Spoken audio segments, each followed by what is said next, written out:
मेढक और बैल। एक मेढक अपने 3 बच्चों के साथ जंगल में नदी किनारे रहता था। उन चारों की दुनिया जंगल और नदी तक ही सीमित थी। बाहरी दुनिया से उनका कोई वास्ता नहीं था। खाते पीते बड़े आराम से और मज़े से उनका जीवन कट रहा था। मेढक हष्ट पुष्ट था। उसके बच्चों के लिए वह दुनिया का सबसे विशालकाय जीव था। वह रोज़ उन्हें अपनी बहादुरी के किस्से सुनाता और उनकी प्रशंसा पाकर फूला नहीं समाता था। एक दिन मेढक के तीनों बच्चे घूमते घूमते जंगल के पास स्थित एक गांव में पहुंच गए।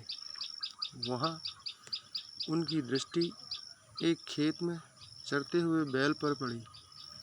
इतना विशालकाय जीव उन्होंने पहले कभी नहीं देखा था। वे कुछ डरे, किंतु उसकी विशाल काया को देखते रहे। तभी बैल ने हुंकार भरी और मेढक के तीनों बच्चे डर के मारे उल्टे पांव भागते हुए अपने घर आ गए। बच्चों को डरा हुआ देखकर जब मेढक ने कारण पूछा तो उन्होंने विस्तार पूर्वक बैल के बारे में बता दिया। इतना बड़ा जीव हमने आज से पहले कभी नहीं देखा। हमें लगता है दुनिया का सबसे विशालकाय जीव आप नहीं है, वह है।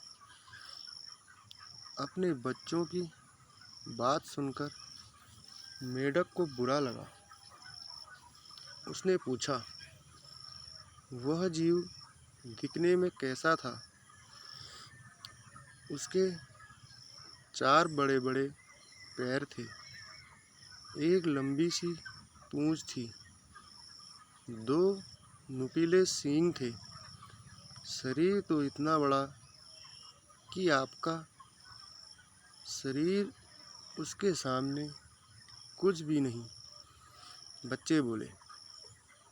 यह सुनकर मेढक के अहंकार को जबरदस्त ठेस पहुंची। उसने जोर से सांस खींची और हवा भरकर अपना शरीर फुला लिया।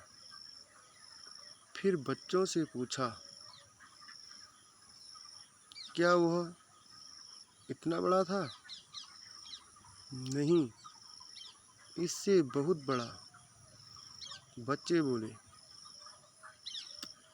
मेढक ने थोड़ी और हवा भरकर अपना शरीर और फुलाया।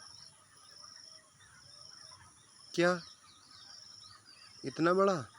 नहीं नहीं, और बड़ा। मेढक ने जंगल के बाहर कभी कदम ही नहीं रखा था। उसे बैल के आकार का अनुमान ही नहीं था, किंतु उसने मानो जिद पकड़ ली थी कि अपने बच्चों के सामने स्वयं को नीचा नहीं दिखाना है। वह जोर से सांस खींचकर ढेर सारी हवा अपने शरीर में भरने लगा।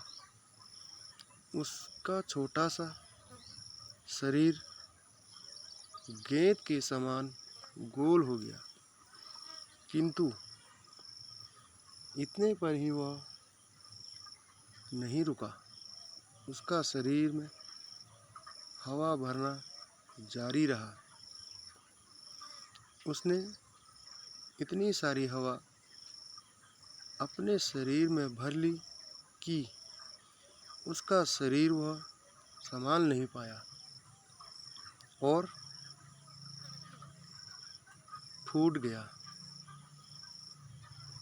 अपने अहंकार में मेढक के प्राण पखेरु उड़ गए। सीख।